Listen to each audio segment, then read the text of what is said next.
गणतंत्र दिवस 26 जनवरी यानी हमारे देश के संविधान पर गर्व करने का दिन। लेकिन अक्सर 26 जनवरी के जोश, उमंग और गर्व के बीच हम कहीं ना कहीं भूल जाते हैं उस शख्स को जिसकी बदौलत ये दिन आया, वो शख्स जिसकी बदौलत इस देश का महान संविधान तैयार हुआ। हम आपको दिखाएंगे उस महानायक की महागाथा जो भले ही देश के संविधान पर जाकर खत्म होती हो, लेकिन उसका आगाज होता है एक महान संघर्ष से।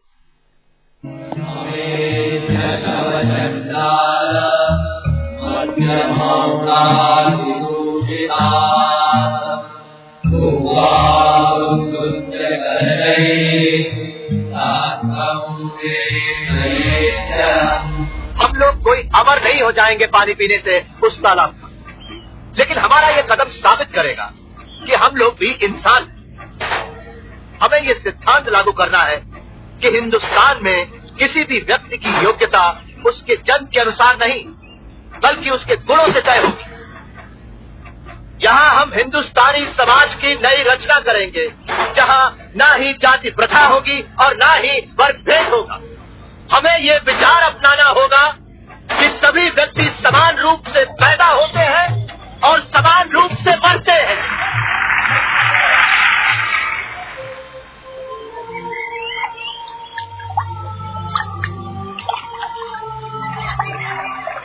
साल 1947, महाड़ का चावदार तालाब। हजारों हाथों तालाब का चुल्लू भर पानी घूंट बनकर गले के नीचे उतर रहा। लेकिन ये सब प्यास बुझाने के लिए नहीं था।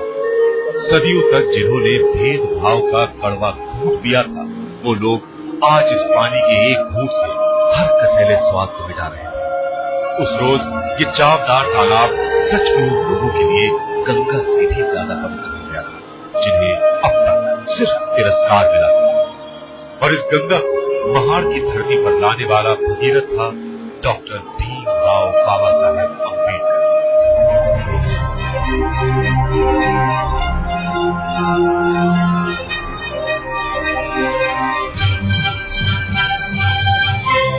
हमारे देश को एक महान संविधान देने वाले डॉक्टर अम्बेडकर, हमारे समाज पर लगी छुआछूत की कालिख को मिटाने वाले बाबा साहेब, सदियों से दबे कुचले तबके में आत्म सम्मान का बीज बोने वाले भीमराव की दास्तान जितनी महान है उतनी लंबी भी। लेकिन इस दास्तान का सबसे अहम पड़ाव है चावदार तालाब।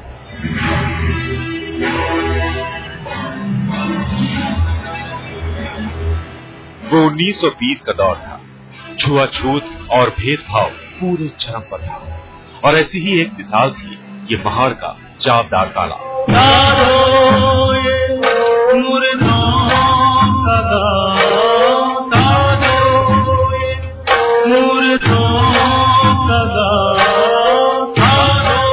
इस तालाब से गाय ढोर तो पानी पी सकते थे, लेकिन दलितों को पानी पीना तो दूर, इसके पास भटकना तक मना था।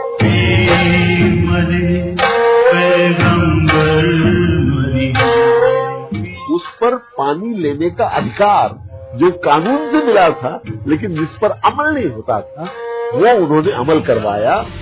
बाबा साहेब आगे आगे थे और हजारों लोगों का काफिला उनके पीछे चावदार तालाब पहुंच गया। इसके बाद वो हुआ जो इससे पहले हिंदुस्तान के इतिहास में कभी नहीं हुआ था। पहली बार दबे कुचलों और पीड़ितों ने अपना हक दर्ज कर दिया था।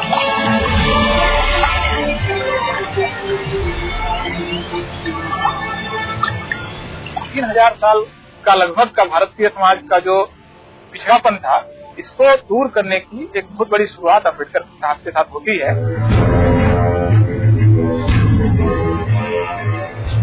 तालाब का पानी पीना तो एक शुरुआत भर थी।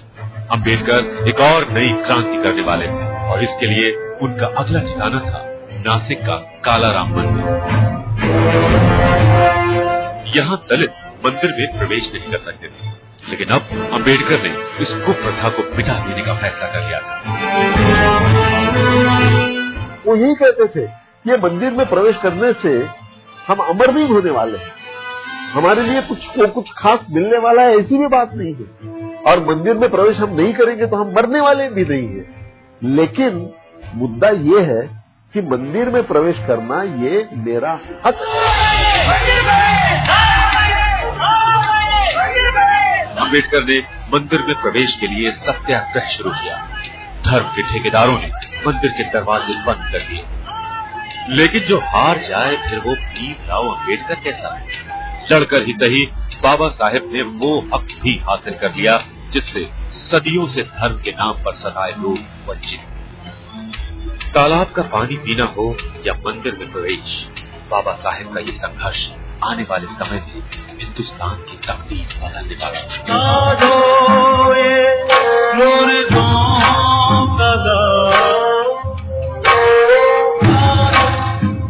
सवाल कई हैं कि आखिर क्यों बाबा साहेब अचानक उठ खड़े हुए सदियों से हो रहे अन्याय के खिलाफ, और इसका जवाब है उनका बचपन।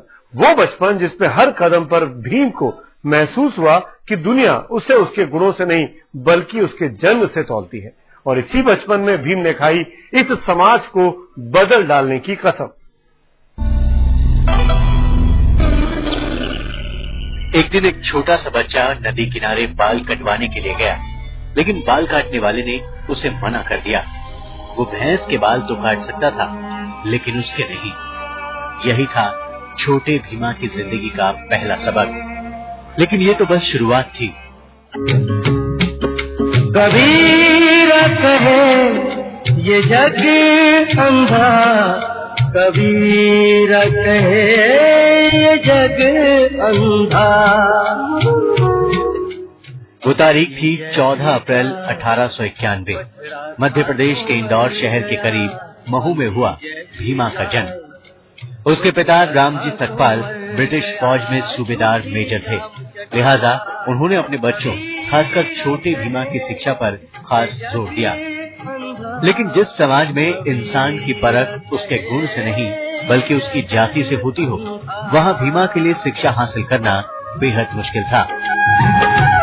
उनके बाल्यकाल की बात है कि एक बार बैलगाड़ी से जा रहे थे किसी डेस्टिनेशन के ऊपर, और बैलगाड़ी वाले को पता लग गया कि दलित, उसने उतार दिया। तो स्कूल में भी जैसे कि उनको पीछे बैठना पड़ता था, नल की टोटी कोई और खोलता था तब पानी पीते थे।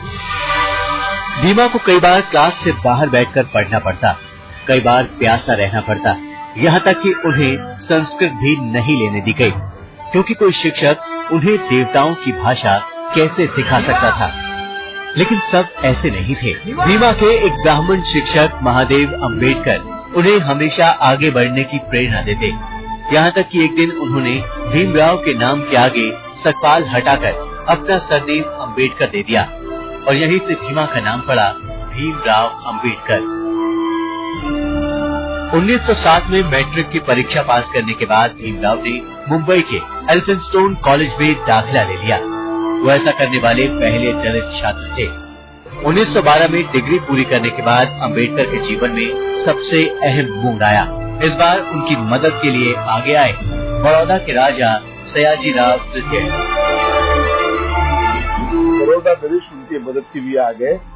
फिर से केविस्कर मास्टर जी उनको लेके बड़ौदा नरेश के पास गए, क्योंकि बड़ौदा नरेश ने तब टाउन हॉल में भाषण दिया था। उसने कहा था कि मुझे कोई अछूत लड़का मिल जाएगा, लड़का लड़की मिल जाएगी, लड़का विशेष रूप से जो कि होनहार हो, तो उसको मैं प्रदेश भेजने के लिए तैयार हूँ। 1913 तक आते आते भीमराव ने बड़ौदा रियासत की स्कॉलरशिप पर अमेरिका की कोलंबिया यूनिवर्सिटी में दाखिला ले लिया। भीमराव के लिए यही पढ़ाई अब उनका सबसे बड़ा हथियार बनने वाली थी। बाबा साहब ने संविधान तो इस देश को दे दिया, लेकिन एक नई क्रांति लाने के पहले ही उन्हें रोक दिया गया, और इसके बाद शुरू हुई एक ऐसी लड़ाई जिसने पूरे हिंदुस्तान की सोच को हिला कर रख दिया। बाबा साहेब की सेहत गिरती जा रही थी। वो अब राजनीति से ज्यादा भेदभाव, छुआछूत और शोषण को ही जड़ से उखाड़ फेंकने का नया ताना बाना बुन रहे थे, और इसके लिए उन्होंने चुना एक बहुत क्रांतिकारी रास्ता, धर्म परिवर्तन का रास्ता। हिंदू धर्म की सीमाओं से उनका जब मोह भंग होता है तो वो बाकी धर्मों का अध्ययन करते हैं। वो अमृतसर भी जाते हैं और स्वर्ण मंदिर जाकर वहाँ पर सिख धर्म के बारे में भी जानकारी इकट्ठा करने की कोशिश करते हैं, बाकी धर्मों का भी अध्ययन करते हैं, और आखिर में उन्हें लगता है कि बौद्ध धर्म एक ऐसा धर्म है जहाँ पर उनको जो समानता का तत्व है वो सबसे प्रबल रूप में है।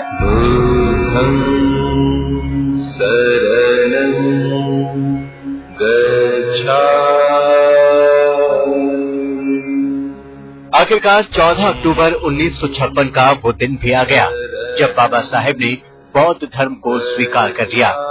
उनके साथ पूरे 5 लाख लोगों ने बौद्ध धर्म को ग्रहण किया। पूरे देश में बाबा साहेब के इस कदम से खलबली मच गई। लेकिन ये सिर्फ धर्म परिवर्तन नहीं था, बल्कि ऊंच नीच को खत्म करने के लिए उठाया गया एक कठोर कदम था।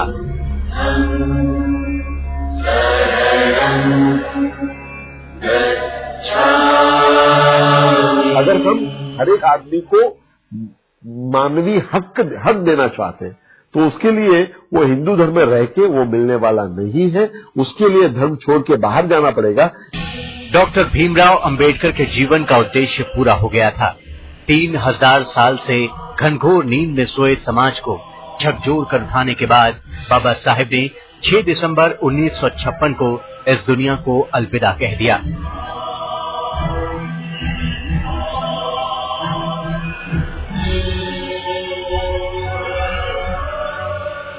उनके अंतिम संस्कार में लोगों की भीड़ मुंबई की सड़कों पर उमड़ आई। पूरे बौद्ध रीति रिवाज से उनका अंतिम संस्कार किया गया और उनकी चिता को साक्षी मानकर 10 लाख नए लोगों ने बौद्ध धर्म को स्वीकार किया।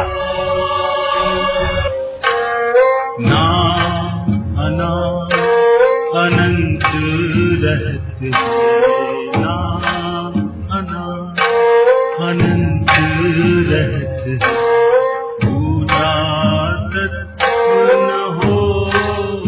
सदियों की गुलामी के बाद हिंदुस्तान आजाद तो हो गया, लेकिन आजादी को हमेशा कायम रखने के लिए संविधान तैयार करने की चुनौती अब सामने थी और इस चुनौती को स्वीकार किया बाबा साहेब अंबेडकर ने।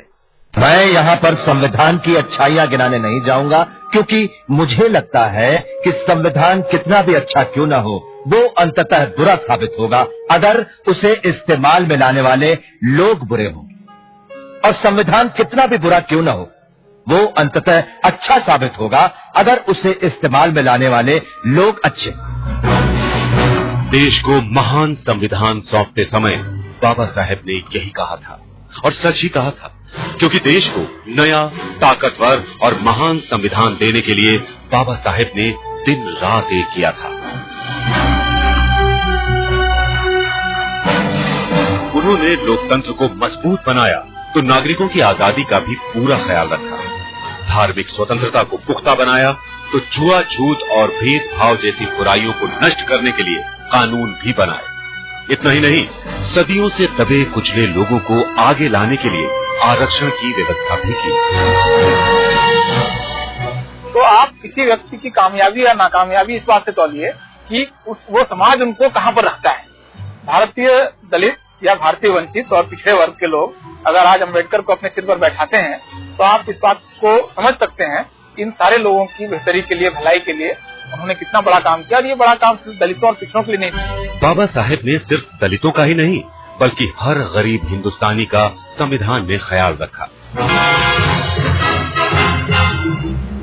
आज हिंदुस्तान के 121 करोड़ लोगों की सबसे बड़ी ताकत है उनका महान संविधान, और इस संविधान के हर पन्ने पर झलकती है बाबा साहेब की काबिलियत और दूरदर्शिता।